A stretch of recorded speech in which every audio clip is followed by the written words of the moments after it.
Suivez Automac avec CCBM Automobile.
Salut à toutes et à tous, bienvenue à ce nouveau numéro d'Automag.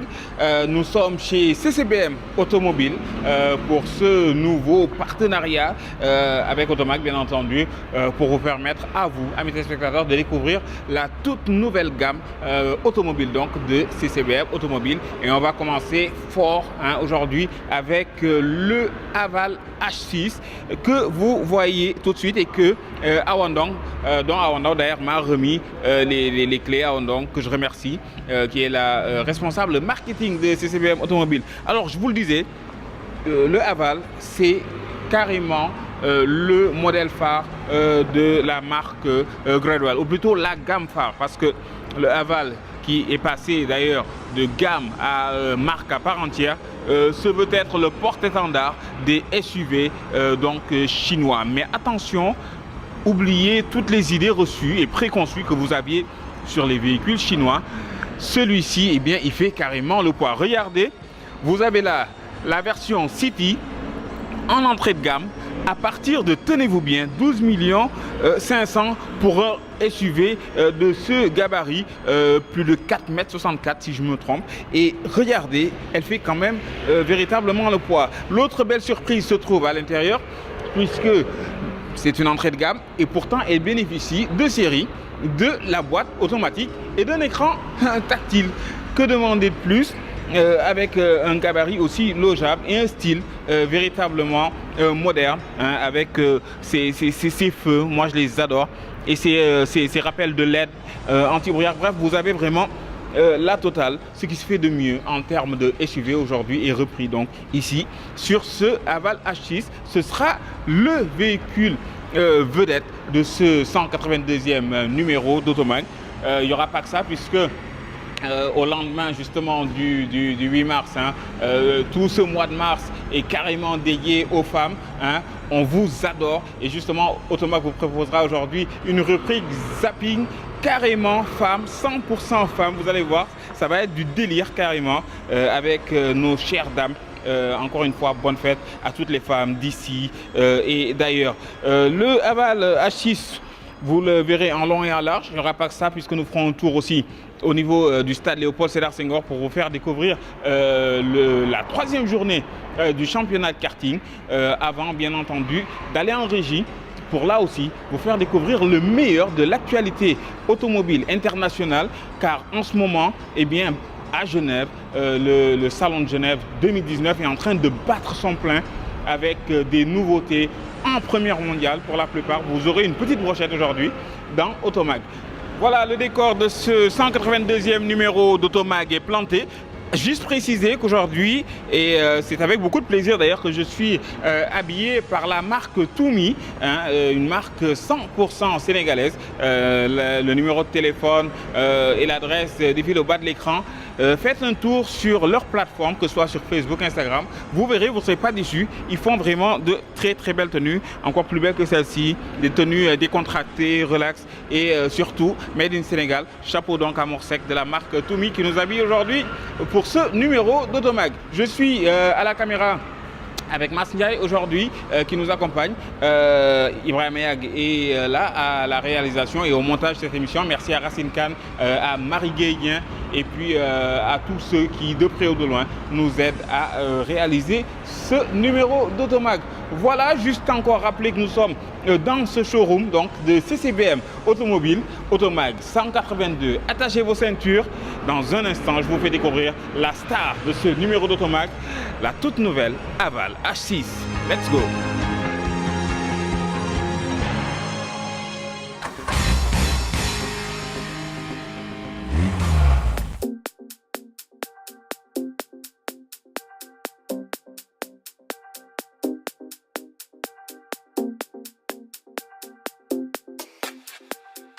Dans le monde des SUV hyper à la mode depuis plus d'une dizaine d'années maintenant, il est l'un des plus compétitifs en termes de rapport qualité-prix.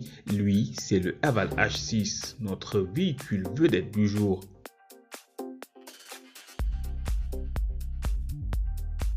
Le Haval H6 est le recordman absolu des ventes de SUV en Chine et cela depuis 2016 grâce entre autres à ses nombreuses déclinaisons stylistiques.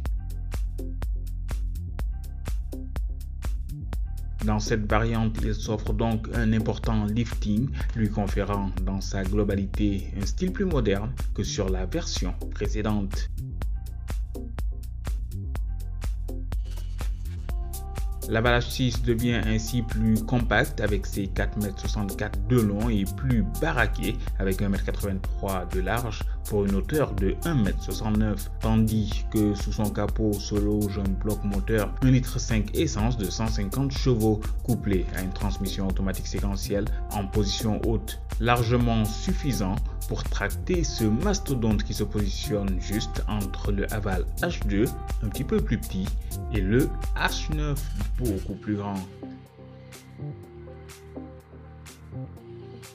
L'habitacle de ce nouveau H6 fait lui aussi un bond significatif avec un cadre d'instrumentation entièrement revu et un système d'infodivertissement bénéficiant d'un écran d'affichage clair et fonctionnel. L'espace quant à lui ne manque pas dans ce SUV à l'intérieur digne d'un monospace qui se veut être autant typé business que familial grâce notamment à sa grande profondeur de coffre.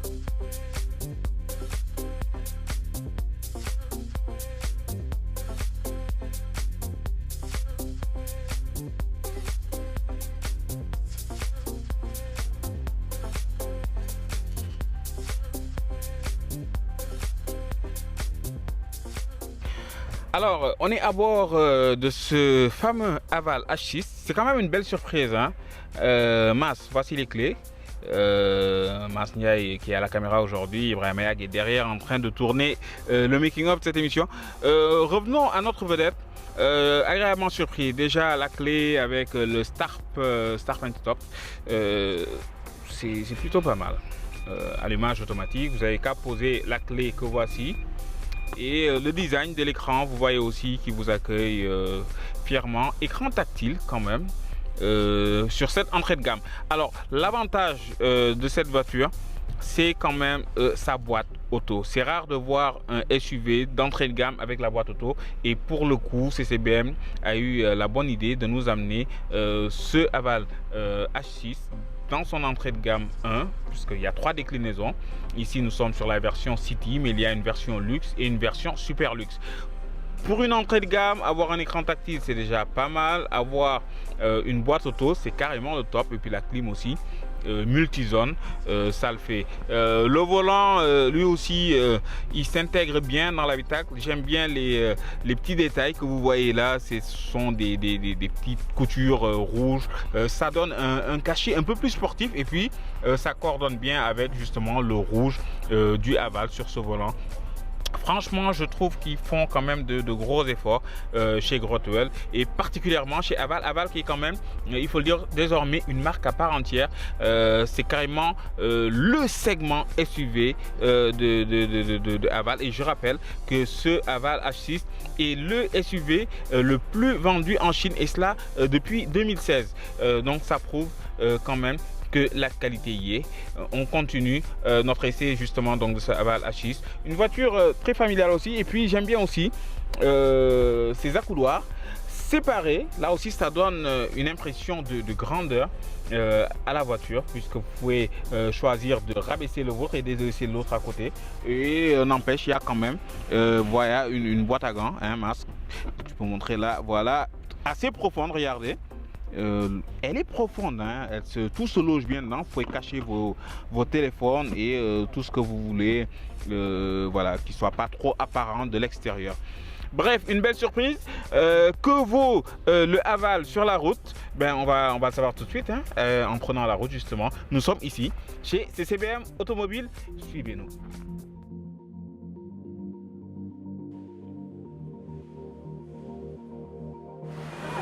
Alors masque, bien entendu, toujours mettre sa ceinture de sécurité. Ce n'est même pas optionnel, toujours.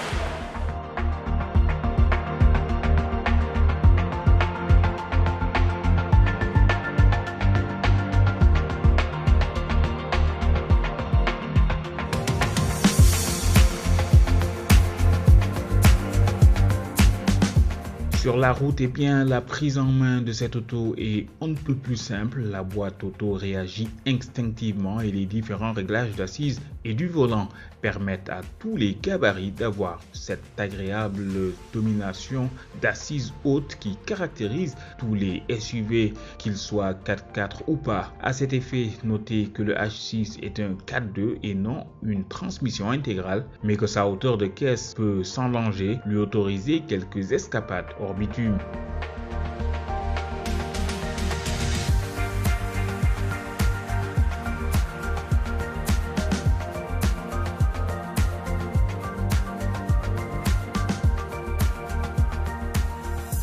Et si les regards n'ont pas manqué de se retourner sur notre passage lors de ce tournage sur les routes de l'écart, c'est aussi à cause du prix très attractif que ce Haval H6 affiche fièrement ici dans sa version d'entrée de gamme nommée City, commercialisée uniquement chez CCBM Automobile à partir de 12 500 francs TTC.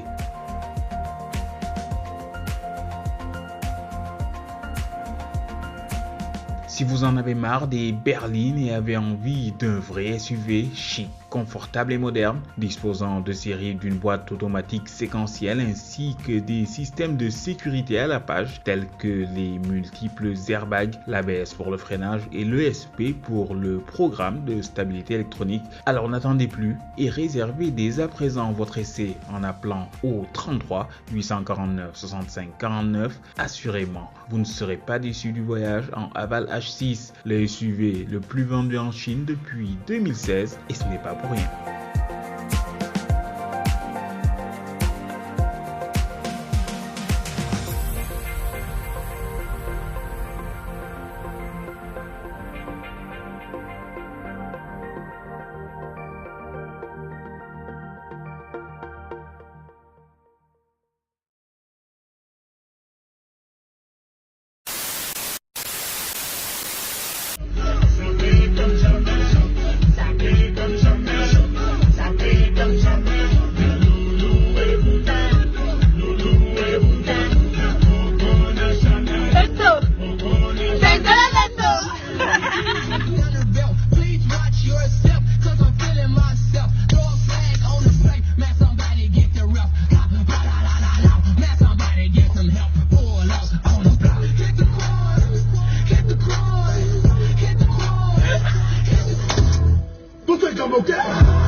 Récupère la petite, embrasse la petite, embrouille la petite, et maintenant coller la petite.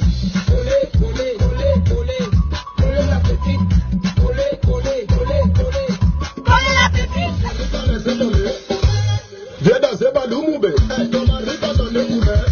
Ma chérie, change de marabout.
nay like me. Can't get a shuffle like me. Like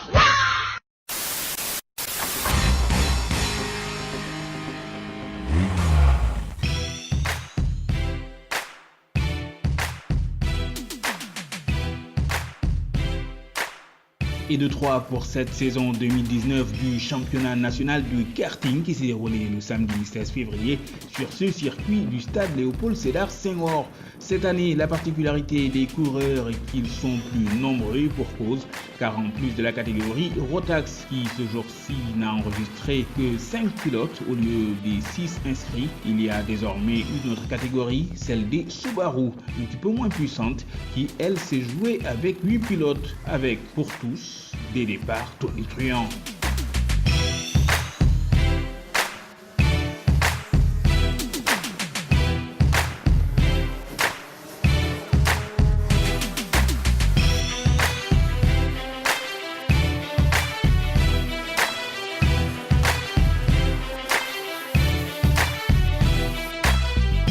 Rotax, après 3 manches où il y a eu énormément de batailles entre les 5 pilotes, le grand vainqueur est Ethan Jolivet devant Johan Hazard, deuxième, suivi de peu par Elliot Ezedin, troisième. Tess Sanchez, dont les débuts de cette course auront été plutôt rudes, se sera bien battu en ne lâchant rien, ce qui lui vaut une 4e place bien méritée, tandis que Alice Silva boucle le classement de cette 3e journée de ce championnat national de karting catégorie Rotax.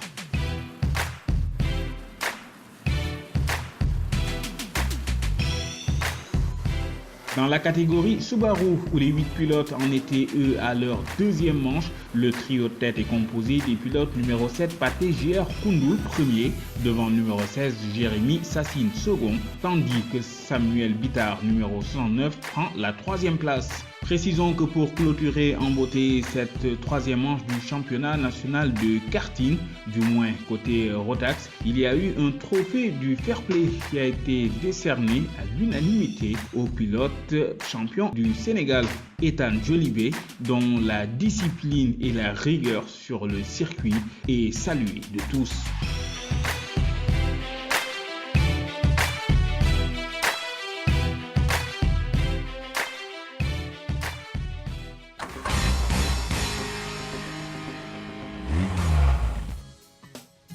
Joyeux anniversaire au Mercedes Classe G qui cette année fête ses 40 ans. À l'époque de sa conception, Mercedes allie ses forces au constructeur américain Steyr pour élaborer un 4x4 aux capacités de franchissement extrêmes qu'il destine en priorité à l'armée. Le look, lui, est avant tout fonctionnel. Ses lignes simples, ses prestations rudimentaires et ses moteurs sans prétention dans un premier temps sont la clé du succès pour Mercedes. D'ailleurs, la recette est toujours inchangée, même avec l'arrivée de la 2e génération en 2018. Certes plus évoluée, plus confortable et plus technologique, elle conserve toutefois les fondamentaux, le look, le châssis échelle et 3 blocages de différentiel. Au fil de sa carrière, le Classe G aura été restylé 6 fois et sera devenu tour à tour sportif avec son V12 AMG, limousine avec sa déclinaison à 6 roues ou encore cabriolet avec sa version landolette. Même le pas pourra droit au sien. En 40 ans de carrière, plus de 300 000 unités du Classe G ont été écoulées et la success story continue toujours. Cupra, la division sportive de Seat, nous présente son premier modèle entièrement développé par ses équipes. Son nom, le Formentor, du nom d'une péninsule de l'île de Majorque. Encore à l'état de concept, ce SUV sera présenté lors du salon de l'automobile de Genève. Si d'apparence il joue les gros bras, à l'extérieur comme à l'intérieur, sous le capot, c'est un peu la déception. Le Formentor n'affiche que 245 chevaux, c'est plus modeste qu'un Cupra Ateca, l'actuel SUV sportif au catalogue dont le 2.0 TSI développe 300 chevaux. À la différence de ce dernier, le nouveau venu est animé par un bloc hybride rechargeable et peut parcourir jusqu'à 50 km en mode 100% électrique. Ce Cupra Formentor est d'ores et déjà confirmé en production pour 2020.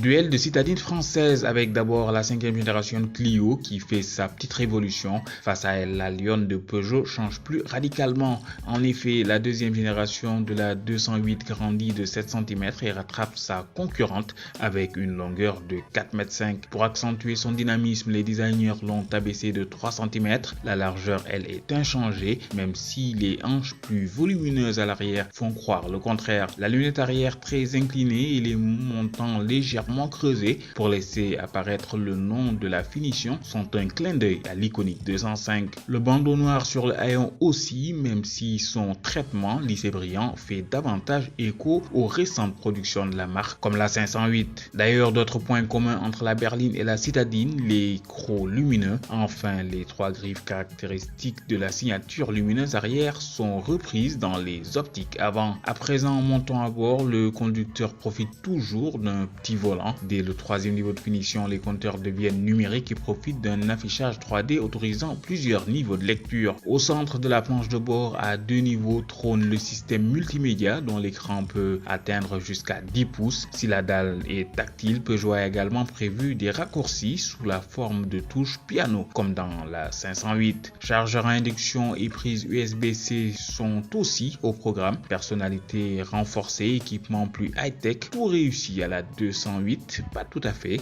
Il y a un domaine où la citadine régresse, c'est d'un point de vue habitabilité. Le coffre perd 20 décimètres-cubes et les passagers sont un peu moins à leur aise. Sous le capot, la 208 de deuxième génération profite de 3 blocs essence de 75 à 130 chevaux. Le diesel demeure au catalogue dans sa version 100 chevaux. Peugeot propose même d'office une déclinaison 100% électrique. Les tarifs de la 208 seront révélés en juin pour une commercialisation à l'automne. Volkswagen fait toute la lumière sur son SUV survitaminé, le T-Roc R. Aussi abouti soit-il, il ne s'agit encore que d'un concept. Sans surprise, il hérite du 2 litres TSI de la Golf GTI, un qui développe 300 chevaux et 400 Nm de couple. Dans sa version R, le SUV allemand est 3/10 plus rapide avec un chrono de 4 secondes sur le 0 à 100 km. Équipé de la transmission intégrale, le T-Roc R profite également de la boîte DSG à 7 rapports et d'un sélecteur de mode de conduite. Il devrait être commercialisé d'ici la fin de l'année. Autre nouveauté, le Seat Minimo, un Twizy à la sauce espagnole. À l'instar du modèle français, le nouveau venu est un quadricycle 100% électrique. Il revendique une autonomie de 100 km. Son gabarit réduit de 1,50 m de long pour 1,24 m de large lui permet de transporter 2 passagers. L'accès à bord s'effectue via des portes en élytre pourvues de vraies vitres. Moins sensible au courant d'air que le Twizy, le Minimo est aussi plus évolué techniquement puisqu'il pourrait accueillir des fonctions de conduite autonome de 4 niveaux. Star du salon des nouvelles technologies de Barcelone, il est d'ores et déjà à croiser sur les allées du salon de Genève 2019. Et de 3, Skoda lance son 3e SUV. Le nouveau venu se nomme Kamiq, signification en langage unite qui tombe à pic. Avec ses 4,24 m, le nouveau venu joue sur 2 tableaux, mi-SUV citadin et mi-SUV compact. Le Kamiq profite d'une très belle habitabilité malgré l'absence de banquette coulissante et d'un volume de coffre correct, bien que le C3 Aircross vraiment plus petit fasse mieux. Modèle Citroën avec qui le Kamiq partage sa signature lumineuse à 2 étages. À bord, le SUV profite d'une planche de bord flottante, la même que la Scala, avec un écran tactile au centre de 6,5 pouces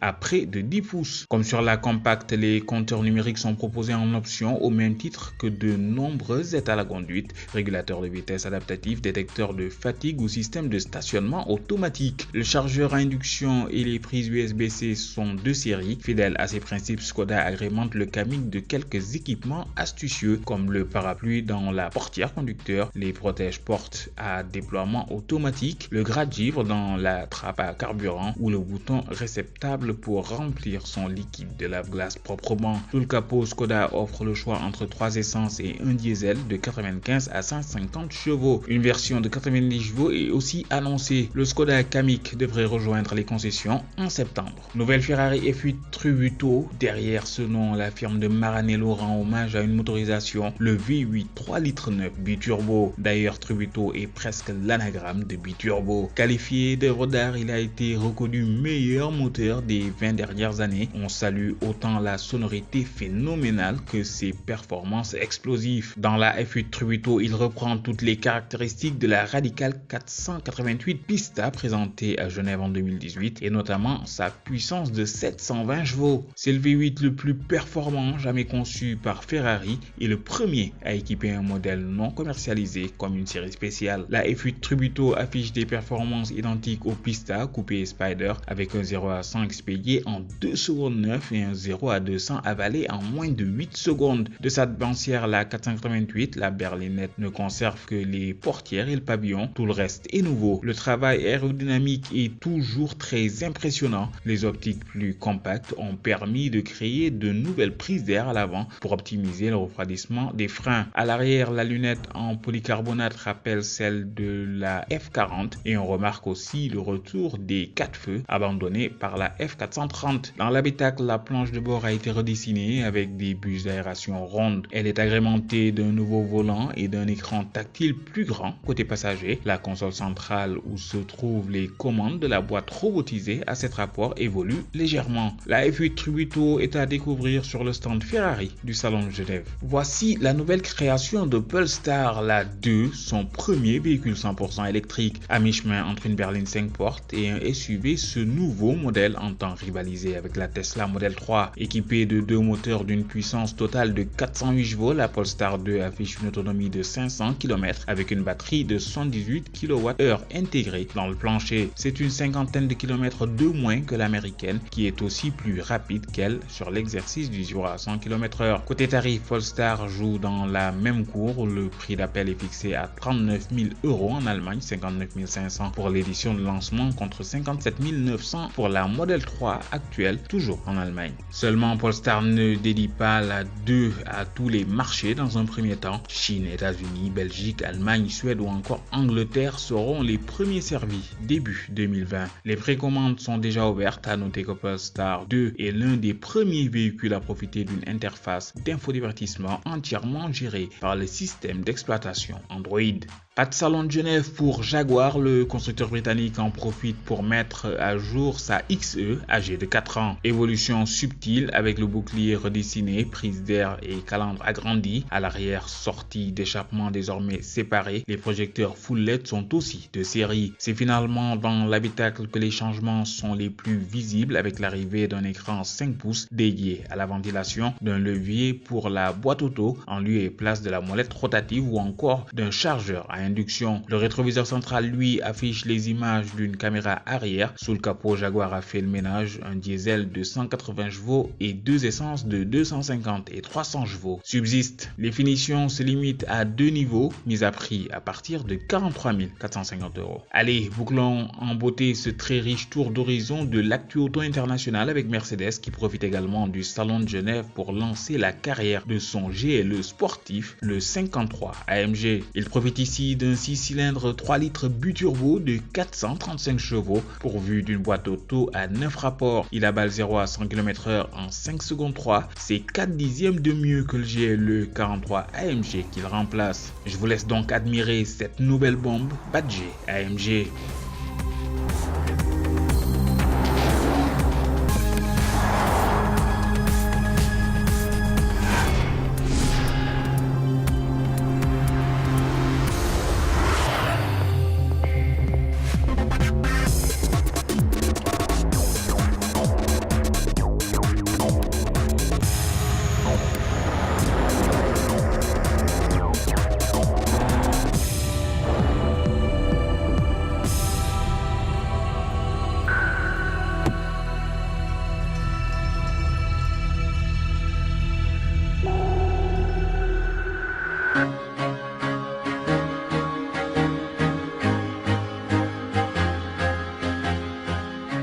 Voilà, et bien après un tour en Haval H6, l'appréciation est plutôt bonne. La voiture a une bonne tenue de route, une bonne assise, hein, malgré sa hauteur de caisse. C'est quand même un SUV.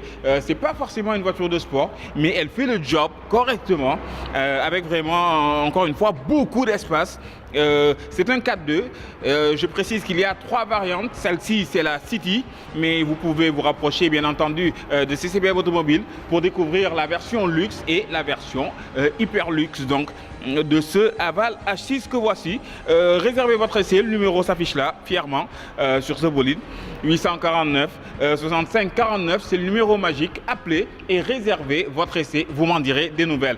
Juste préciser qu'après l'émission, cette émission-ci, nous continuerons à vous faire découvrir cette large gamme de véhicules aval qui est le segment des SUV ici chez CCBM de la marque Great Wall avec le H9 que voici. Alors lui, c'est le grand frère en termes simples, c'est vraiment le grand frère de ce Haval H6. Regardez comme il est imposant et fièrement juché ici sur son piédestal. C'est un mastodonte, on fera un tour avec lui, peut-être même au monument de la Renaissance carrément, parce que justement ce H9 symbolise la Renaissance que voulait apporter Great Wall dans le monde des SUV avec un 4x4, gros 4x4 aussi imposant que celui-ci. Je vous le fais découvrir bien entendu en intégralité et en exclusivité comme d'hab ici dans Automag. Alors j'étais avec Mas Ndiaye à la caméra, Ibrahim Ayag à la réalisation et au montage. Merci à toutes les équipes de CCBM Automobile, à Ondong aussi, responsable marketing, à qui j'ai emprunté les clés. Je ne les ai pas rendues et je me demande si je vais les rendre d'ailleurs, car vraiment, je vous le dis, cette Haval H6 vaut vraiment le détour. Je vous invite à venir la découvrir ici, dans ce showroom de CCBM Automobile. Elle n'attend plus que vous. On se donne rendez-vous très vite pour toujours plus d'actu, de nouveautés et de passion automobile à partager ensemble. Je ne partirai pas sans remercier la marque Toumi qui m'habille aujourd'hui, Made in Sénégal, et fier de porter du Made in Sénégal. Salut! Automag vous a été offert par CCBM Automobile.